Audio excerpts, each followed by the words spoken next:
ഞാൻ Robin Mathew. ഷെക്കേന world ടുഡേയിലേക്ക് ഏവർക്കും സ്വാഗതം.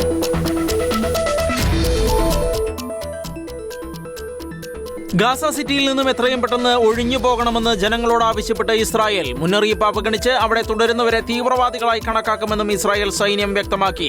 ഇത് ഈ പ്രദേശത്തെ ജനങ്ങൾക്ക് നൽകുന്ന അവസാന അവസരമാണ് എന്നും ഇത് അവഗണിച്ചാൽ ഇസ്രായേൽ സൈന്യത്തിന്റെ ശക്തമായ ആക്രമണത്തെ നേരിടേണ്ടി വരുമെന്നും ഇസ്രായേൽ പ്രതിരോധ മന്ത്രി ഇസ്രായേൽ ഗാറ്റ്സ് മുന്നറിയിപ്പ് നൽകി. ഗാസയിലെ തെക്കൻ ഭാഗങ്ങളിലേക്ക് ജനങ്ങൾക്ക് മാറാമെന്നും എന്നാൽ ഗാസ സിറ്റിയുടെ വടക്കൻ ഭാഗങ്ങളിലേക്കുള്ള യാത്രകൾ അനുവദിക്കില്ലെന്നുമാണ് സൈന്യം വ്യക്തമാക്കിയിരിക്കുന്നത്. അതേസമയം ഇസ്രായേൽ നടത്തുന്ന സൈനിക നടപടിയിൽ കഴിഞ്ഞ ദിവസം മാത്രം ഗാസയിൽ 46 പേർ കൊല്ലപ്പെട്ടതായാണ് റിപ്പോർട്ട്. ഇതിൽ 36ഓളം ആളുകൾ ഗാസ സിറ്റിയിലാണ് കൊല്ലപ്പെട്ടിരിക്കുന്നത്. ഗാസ സിറ്റിയിൽ ഇസ്രായേൽ ആക്രമണം കൂടുതൽ രൂക്ഷമാക്കുന്നതായാണ് ഇത് വ്യക്തമാക്കുന്നത്. ഇതേ തുടർന്നാണ് ഇസ്രായേൽ സൈന്യം ഇപ്പോൾ ഈ മേഖലയിലുള്ള ജനങ്ങൾക്ക് ശക്തമായ മുന്നറിയിപ്പുമായി രംഗത്ത് വന്നിരിക്കുന്നത്.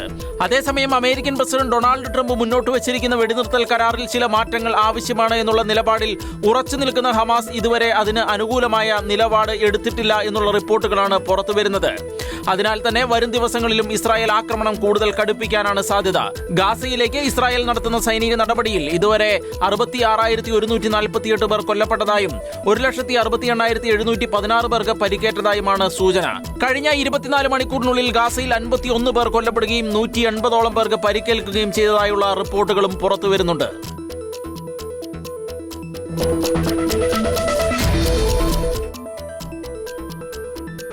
3 ഹമാസ് ഭീകരന്മാരെ അറസ്റ്റ് ചെയ്ത് ജർമ്മനി. ജൂതന്മാർക്കും അവരുമായി ബന്ധപ്പെട്ട സ്ഥാപനങ്ങൾക്ക് നേരെ ആക്രമണം നടത്താൻ പദ്ധതിയിട്ട 3 പേരെയാണ് ജർമ്മൻ പോലീസ് അറസ്റ്റ് ചെയ്തത്. അബേദ് അൽജി, വെയിൽ എഫ്.എം. അഹമ്മദ് എന്നിവരെയാണ് അറസ്റ്റ് ചെയ്തത്. ഇവർ നേരത്തെ തന്നെ ആക്രമണത്തിനായി വെടിക്കോപ്പുകളും മറ്റ് ആയുധങ്ങളും തയ്യാറാക്കി വെച്ചിരുന്നതായാണ് റിപ്പോർട്ട്. ജൂത കലണ്ടറിലെ ഏറ്റവും പുണ്യദിനമായ യോം കിപ്പൂറിന് ഒരു ദിവസം മുൻപ് ജർമ്മനിയിലെ വിവിധയിടങ്ങളിൽ ഒരേ സമയം നടത്തിയ പരിശോധനയുടെ ഭാഗമായാണ് ഇവർ അറസ്റ്റിലായത്. ഇവരുടെ പക്കൽ നിന്നും AK-47 അസോൾട്ട് റൈഫിളും നിരവധി പിസ്റ്റളുകളും വെടിക്കോപ്പുകളും പിടിച്ചെടുത്തതായാണ് റിപ്പോർട്ട്. ആക്രമണത്തിനായി ആയുധങ്ങൾ കൈമാറുന്നതിനിടയിലാണ് ഇവർ പിടിയിലായത്. എന്നാൽ ആരോപണങ്ങൾ അടിസ്ഥാനരഹിതമാണെന്നും ജർമ്മൻ ജനതയുടെ പലസ്തീനോടുള്ള സഹതാപം തകർക്കാനുള്ള ഗൂഢാലോചനയുടെ ഭാഗമാണിതെന്നും ഹമാസ് ആരോപിച്ചു. യൂറോപ്പിലെ ജൂത കുടിയേറ്റ കേന്ദ്രങ്ങളിൽ ആക്രമണം നടത്താൻ പദ്ധതിയിട്ടെന്ന് ആരോപിച്ച് കഴിഞ്ഞ ഫെബ്രുവരിയിലും 4 പേരെ ജർമ്മൻ പോലീസ് കസ്റ്റഡിയിലെടുത്തിരുന്നു. ഇവരുടെ വിചാരണ നടന്നുകൊണ്ടിരിക്കെയാണ് ഇപ്പോൾ പുതിയ അറസ്റ്റ് ഉണ്ടായിരിക്കുന്നത്.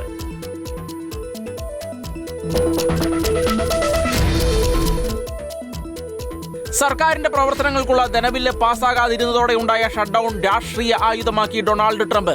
പ്രധാന ഡെമോക്രാറ്റിക് നേതാക്കളുടെ കേന്ദ്രമായ ന്യൂയോർക്കിന് നൽകാനുള്ള $18 ബില്യൺ ട്രംപ് ഭരണകൂടം മരവിപ്പിച്ചു.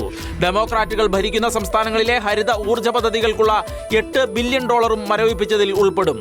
7,50,000 ഫെഡറൽ തൊഴിലാളികളെ ഈ അടച്ചുപൂട്ടൽ ബാധിക്കുമെന്നാണ് കണക്കാക്കുന്നത്. നിലവിൽ പലരും ശമ്പളമില്ലാതെയാണ് ജോലി ചെയ്യുന്നത് എന്നാണ് റിപ്പോർട്ടുകൾ. നിലവിൽ ഡെമോക്രാറ്റുകൾ ഭരിക്കുന്ന സംസ്ഥാനങ്ങളിലേക്കുള്ള $26 ബില്യൺ സഹായങ്ങളാണ് ഇല്ലാതാക്കിയിട്ടുള്ളത്.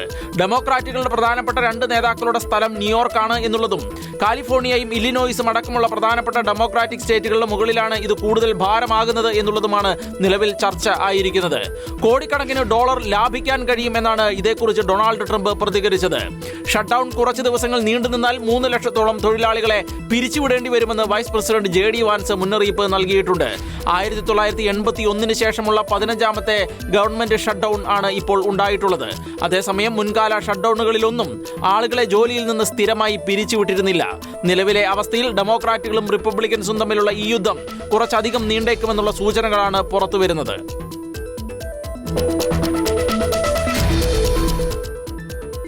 കലാപത്തിൽ കത്തി മൊറോക്കോ. രാജ്യത്താഞ്ഞടിക്കുന്ന ജൻസി കലാപം 5ാം ദിവസവും പിന്നിട്ടതോടെ രാജ്യം വലിയ പ്രതിസന്ധിയിലേക്ക് നീങ്ങുകയാണ്.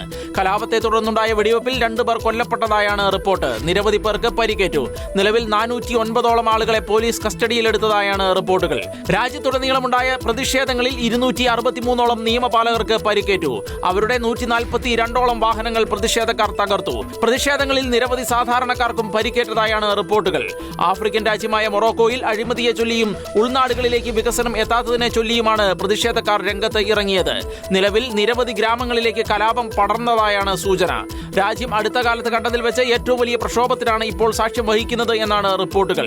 നിലവിൽ കൃത്യമായി ഒരു നേതാവിനെ ഉയർത്തിക്കാട്ടാതെയുള്ള പ്രക്ഷോഭമാണ് ഇവിടെ നടക്കുന്നത്.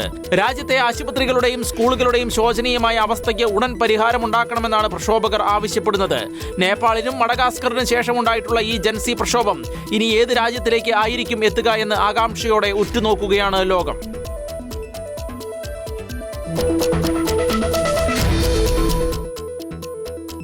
ഉക്രൈനിലേക്ക് ആക്രമണം കടുപ്പിച്ച് റഷ്യ. റഷ്യൻ ആക്രമണത്തിൽ 4 പേർ കൊല്ലപ്പെട്ടതായും 25ഓളം പേർക്ക് പരിക്കേറ്റതായുമാണ് റിപ്പോർട്ട്. ഒഡേസയിലേക്ക് നടത്തിയ ആക്രമണത്തിൽ ഒരു റെയിൽവേ ഡിപ്പോ പൂർണ്ണമായും നശിപ്പിക്കപ്പെട്ടു. കീവ് ഒബ്ലാസ്റ്ററിലെ ഊർജ്ജവുമായി ബന്ധപ്പെട്ട അടിസ്ഥാന സൗകര്യങ്ങൾക്ക് നേരെ റഷ്യ നടത്തിയ ആക്രമണത്തിൽ ചെർണോബിൽ ആണവ നിലയത്തിൽ വൈദ്യുതി തടസ്സം ഉണ്ടായതായും അത് ഗുരുതരമായ പ്രതിസന്ധിക്ക് കാരണമായതായും ഉക്രൈൻ ആരോപിച്ചു.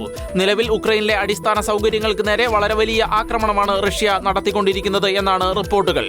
കഴിഞ്ഞ ദിവസം ഉക്രൈനിലെ വിമാനത്താവളത്തിന് നേരെ റഷ്യ നടത്തിയ ആക്രമണത്തിൽ 5ഓളം F-16 യുദ്ധവിമാനങ്ങൾ നശിപ്പിക്കപ്പെടുകയും നിരവധി പേർ കൊല്ലപ്പെടുകയും ചെയ്തിരുന്നു. അതേസമയം റഷ്യയുടെ യൂറോപ്പിലെ മരവിപ്പിച്ച ആസ്തികളിൽ നിന്നുള്ള വരുമാനത്തിൽ നിന്നുള്ള 4 ബില്യൺ യൂറോ യൂറോപ്യൻ യൂണിയൻ ഉക്രൈന് കൈമാറിയതായുള്ള റിപ്പോർട്ടുകളും പുറത്തുവന്നു. എന്നാൽ ഇതിനെതിരെ ശക്തമായ മുന്നറിയിപ്പുമായാണ് റഷ്യ രംഗത്തെത്തിയത്. ഗുരുതരമായ പ്രത്യാഘാതങ്ങൾ ഇത് ഉണ്ടാക്കുമെന്ന മുന്നറിയിപ്പാണ് റഷ്യ ഇപ്പോൾ നൽകിയിട്ടുള്ളത്. നിലവിലെ കണക്കുകൾ അനുസരിച്ച് ഏകദേശം 194 ബില്യൺ യൂറോയുടെ ഫ്രോസൺ അസറ്റ്സ് ആണ് റഷ്യക്ക് ബെൽജിയത്തിലുള്ളത്. 50 ബില്യൺ ഡോളറിന്റെ ഇൻവെസ്റ്റ്മെന്റ് ജപ്പാനിലുണ്ട്. ഇതുകൂടാതെ അമേരിക്കയിലും ബ്രിട്ടനിലും കാനഡയിലും മറ്റ് യൂറോപ്യൻ രാജ്യങ്ങളിലും എല്ലാമായി ഏകദേശം 300 ബില്യൺ ഡോളറിന് മുകളിലുള്ള റഷ്യയുടെ ഫ്രോസൺ അസറ്റ്സ് ആണ് ഇപ്പോൾ ഇവിടങ്ങളിലെല്ലാം ഉള്ളത്. ഇതിൽ നിന്നുള്ള വരുമാനം ഉക്രൈന് നൽകാനുള്ള പദ്ധതികളാണ് നിലവിൽ യൂറോപ്യൻ യൂണിയൻ ആവിഷ്കരിച്ചിരിക്കുന്നത്.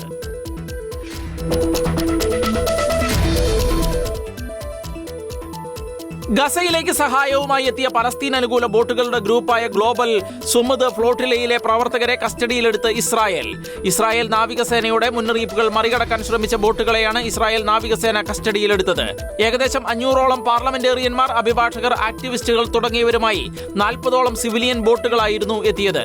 സ്വീഡിഷ് പരിസ്ഥിതി പ്രവർത്തക ഗ്രെറ്റ തുൻബർഗ് ഉൾപ്പെടെയുള്ള പ്രവർത്തകരെയാണ് ഇസ്രായേൽ സുരക്ഷാ സേന കസ്റ്റഡിയിലെടുത്തത്.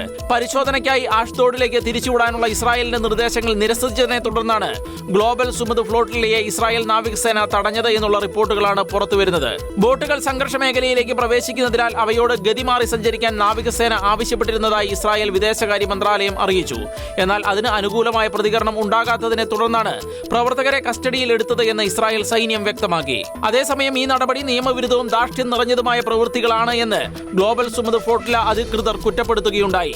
ഇസ്രായേൽ ഫ്ലോട്ടിലയെ തടഞ്ഞതിൽ പ്രതിഷേധിച്ച് ഗ്രീസ്, ഇറ്റലി, ടുണീഷ്യ, തുർക്കി തുടങ്ങിയ വിവിധ രാജ്യങ്ങളിൽ പ്രതിഷേധങ്ങൾ നടന്നു.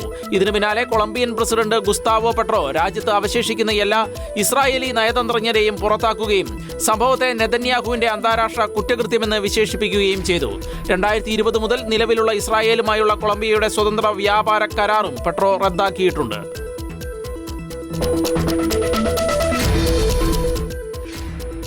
മാഞ്ചസ്റ്ററിൽ ഭീകരാക്രമണം. സംഭവത്തിൽ 2 പേർ കൊല്ലപ്പെട്ടു. നോർത്ത് മാഞ്ചസ്റ്ററിൽ ഹീറ്റൺ പാർക്കിൽ യഹൂദ സിനഗോഗിന് മുൻപിലാണ് സംഭവം.